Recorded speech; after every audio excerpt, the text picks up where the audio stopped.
nilinaw niya paulit-ulit, hindi ito joke. Unlike yung tatay niya, ang go-to excuse ay joke, hyperbole. Ito, exaggeration. sinasabi niya na hindi ito joke.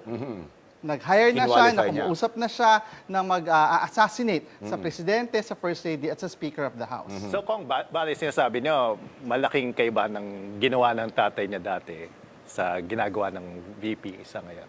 Itong ganitong pang-aabuso sa kapangyarihan, meron ito talagang Duterte DNA. So, pwede natin sabihin may konting deviations, pero this is all within the Duterte DNA of abuse, no? Halimbawa, ang mga Duterte, kapag nasusukol, ang gagawin, mananakot na papatayin namin kayo.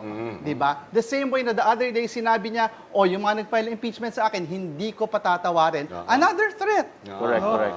So, kahit hindi naman tayo humihingi ng tawad sa kanya, parang kasalanan pa natin. Masyadong mini-method acting ni Sara Duterte. Parang yung ginawa mo kanina, method acting yun. Updated si Kong. Updated acting. Yung binanggit mo niya, Kong, mismo, sabi ko nga, nung napanood ko yung interview, sabi mo, yung EQ medyo mababa.